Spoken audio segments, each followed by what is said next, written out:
J'adore mon Minitel. D'abord, je le trouve esthétique, moderne, peu encombrant, indispensable. Salut, moi c'est Fannyfic et sur ma chaîne YouTube, je parle de choses vintage. Et côté vintage, le Minitel, il est plutôt bien placé. C'est parti pour retour vers le 3615.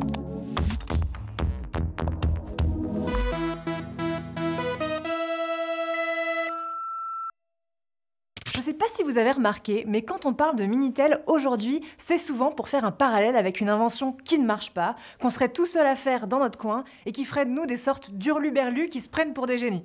Tout a démarré autour d'une table de restaurant. Si on faisait parler le Minitel, oh, c'est pas con ça, qui c'est qui s'y colle? Faites votre sélection.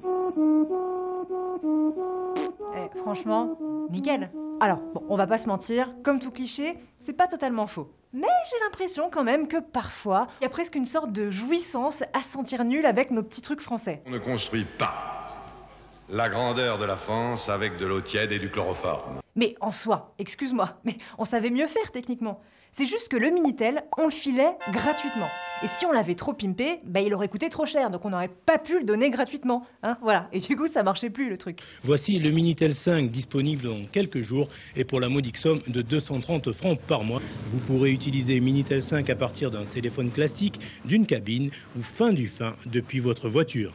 Le Minitel, on aime bien le charrier. Et ça, bah les gens qui ont bossé dessus, ils l'ont mauvaise, parce qu'ils ont l'impression qu'on jette le bébé avec l'eau du bain. Par exemple, aujourd'hui, on a clairement perdu côté vie privée. Parce que maintenant, pour faire le moindre truc sur Internet, eh bah, tu donnes un tas d'informations qu'adorent les publicitaires. Ils se frottent les mains. Oui, et c'est pour ça que vous avez plein de petites pubs ciblées partout sur les pages que vous fréquentez, par mail ou même par SMS. Parce que c'est vous le produit. Et ça, bah, sur Minitel, c'était juste impossible.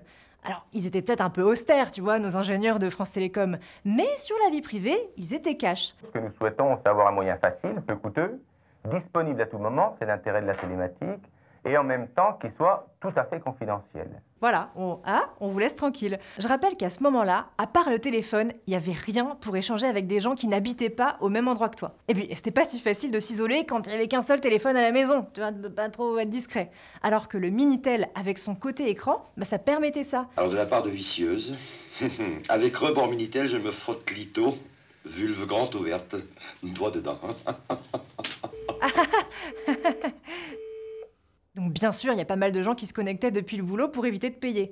Il y a même des gens qui avaient créé des raccourcis pour switcher, tac, sur des pages Minitel de boulot, tu vois, si ton boss passait derrière. D'ailleurs, attention, votre boss arrive. Il est derrière. Bonjour monsieur. Quand je vous disais qu'il y a un grand nombre de trucs créés sur Internet qui existaient déjà sur Minitel. Eh ben voilà. Bon, par contre, côté virilisme et égalité homme-femme, on a un peu évolué. Hein. Le Minitel rose, par exemple, c'était clairement pas un business rigolo et innocent, notamment pour les femmes qui faisaient les hôtesses. C'est qu'il fallait, en tant qu'hôtesse, qu'elles soient des vraies femmes, tu vois, de la vraie vie. Parce que sinon, les hommes se disaient qu'ils étaient un peu des pigeons sur un site de rencontre avec des animatrices payées pour ça.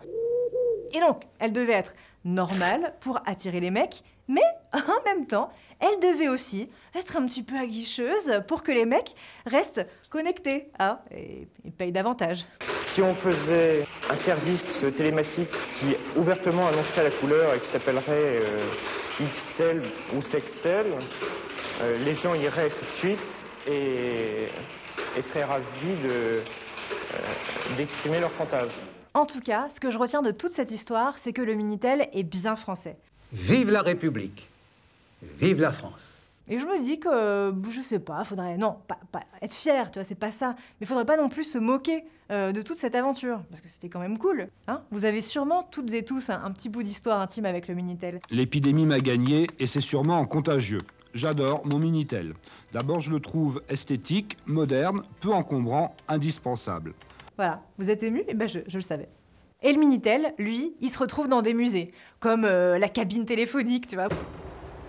Moi j'ai connu la cabine à cartes et tout, je collectionnais les cartes, il y avait les différents dessins et tout, c'était trop bien. Plus d'un millier de passionnés à ce premier salon de la télécarte à Olivet, comme la philatélie, la télécarte mania à son négoce. Ou alors, je sais pas, les premiers téléphones mobiles, quand on appelait ça encore des GSM.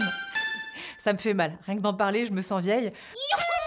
Voilà, maintenant, je suis sûre que vous ne regarderez plus pareil toutes les vieilles choses qui ne servent plus à rien et qui ont une histoire. Nous allons montrer tout de suite en une expérience ce qu'est l'interactivité. Regardez bien, ce joueur ici, ce n'est pas moi qui l'actionne, c'est un jeune à Clermont-Ferrand qui le bouge. Et nous pouvons ainsi jouer l'un contre l'autre. Ça va fourmiller comme ça dans votre esprit. Et moi, je trouve ça beau.